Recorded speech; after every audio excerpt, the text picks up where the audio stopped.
Kementerian Agama ini telah mengeluarkan ada surat rekomendasi terkait perpanjangan izin Ormas Front Pembela Islam atau FPI. Surat rekomendasi ini juga sudah diterima oleh Kementerian Dalam Negeri.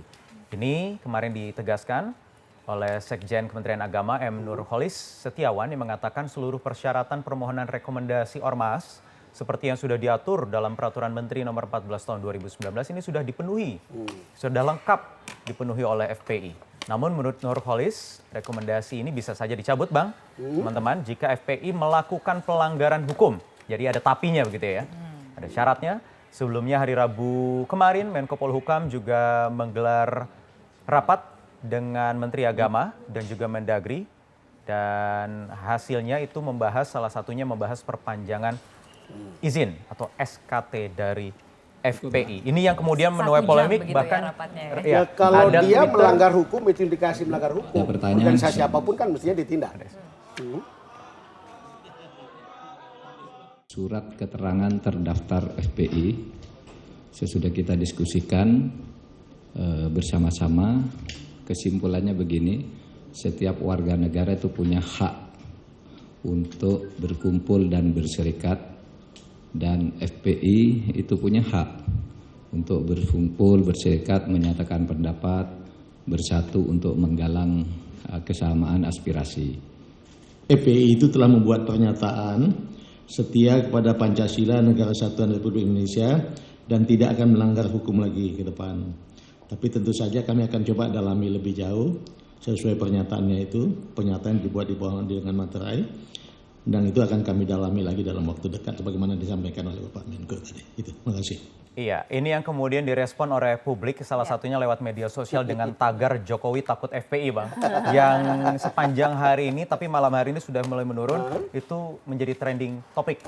Ya, karena memang FPI kan kehadirannya kan menimbulkan macam-macam kan. Pro kontra. Jadi ada pro kontra, ada yang bilang bagus, ada yang bilang enggak, ada yang merasa terintimidasi, ada yang baik-baik saja. Jadi ya saya kira pemerintah harus mengambil jalan yang tegas. Kan sesuai dengan koridor hukum kan. Kalau tidak ya, tapi itu berlaku untuk organisasi apapun. Itu udah lumrah. Cuman menjadi rame kan karena ada Habib Rizik yang lagi. Sebenarnya rame karena histori, Bang. Ya, karena histori. Rame karena historinya begitu ya. Rame karena histori. Karena kalau FPI ini kan kalau dari ilmu Global Security Studies begitu misalnya, International Relation ini kan masuk kategori vigilante groups. Kalau dari berbagai literatur itu vigilante groups ini diidentikan dengan kelompok di luar state atau pemerintahan atau polisi itu yang melakukan aksi main hakim sendiri. Umumnya ini memang terjadi di negara-negara berkembang, tetapi biasanya di negara-negara yang konflik atau memang penegakan hukumnya dianggap lemah atau sangat lemah. Ini mungkin jadi catatan juga bagi pemerintah, apakah memang benar ada upaya penindakan hukum yang mungkin masih lemah sehingga muncul juga walaupun ini kemasannya organisasi masyarakat, tapi dulu histori kita sering menerima demokrasi itu makin matang, mengandaikan penegakan hukum itu harus berjalan. Yang jadi soal adalah orang merasa bahwa dia bisa bebas, lalu kemudian ini mengatakan ini soal demokrasi. Ini karena demokrasi lalu kemudian berbuat semena-mena. Itu nggak boleh.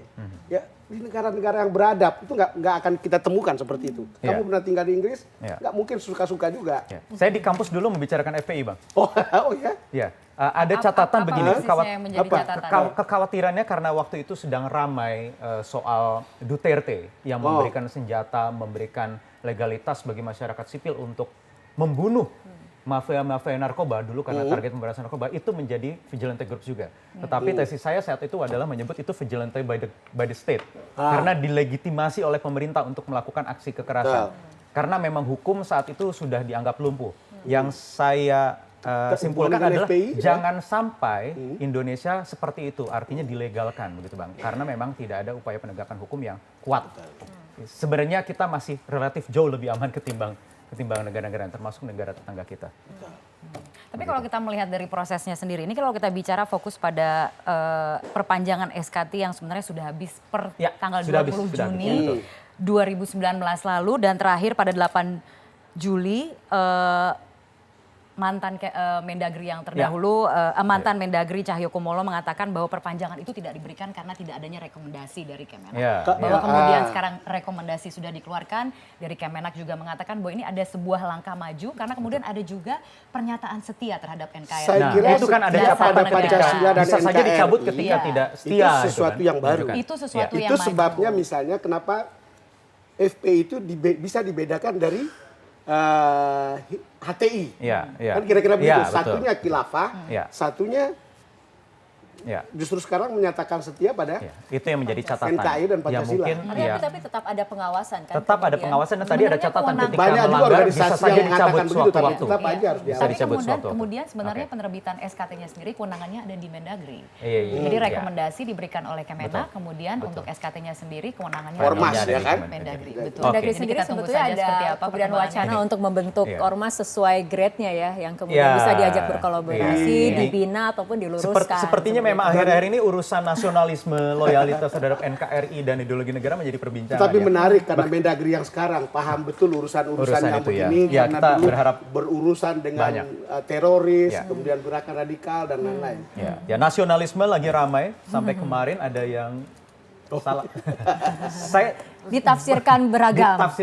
Ini kita karena semua punya mungkin perspektif yang berbeda. Ya, dengan Analisme sesaat lagi kita akan bahas di Metro TV Newsroom.